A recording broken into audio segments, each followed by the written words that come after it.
Éric Coquerel, est-ce que François de Rugy, ministre d'État, est aujourd'hui encore crédible dans ses fonctions ? Mais moi, ce que je crois, alors, d'un point de vue politique, non. Et je ne voudrais pas qu'on l'oublie. C'est ça qui me semble le plus important. Parce qu'aujourd'hui, par exemple, va fermer le train Rungis-Perpignan de fret ferroviaire. C'est 20 000 camions en plus sur les routes.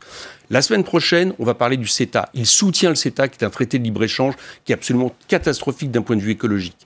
Moi, je m'occupe à l'Assemblée nationale, à la Commission des finances, du rapport lié à son ministère. Son ministère, c'est 24 000 suppressions de fonctionnaires depuis 10 ans, et lui en a rajouté.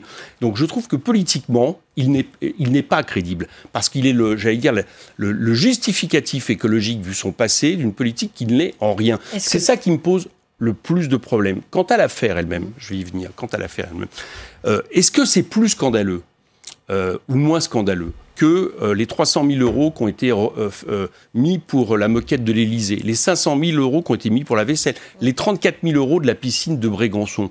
Bon, moi, je laisse chacun juge. Ce qui ne va pas, qui n'est plus supportable dans cette affaire, c'est que d'un côté, on a un gouvernement qui impose l'austérité, qui gèle le point d'indice des fonctionnaires, qui dit qu'il faut supprimer des fonctionnaires, qui dit aux chômeurs, il suffit de traverser la route pour trouver un emploi, et de l'autre côté, le moins qu'on puisse dire, qui continue à avoir un train de vie dont a bien des aspects insupportables. Voilà ce qui ne va pas et qui provoque une colère légitime par rapport à ce qui se passe. Et s'il rembourse ces frais-là, est-ce que ça peut suffire ? On verra bien sur les détails, d'accord ? C'est-à-dire, est-ce qu'il a mangé est-ce que vraiment il y a eu du homard à tous les dîners ? Mais ce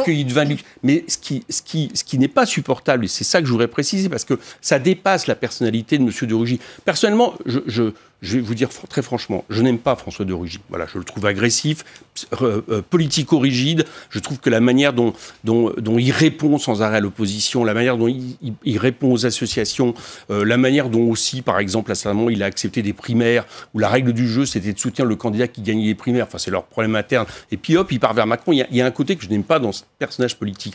Mais pour autant, je trouve qu'il serait commode finalement d'individualiser. Là, je vous ai cité certains chiffres, certains étant liés à M. Macron.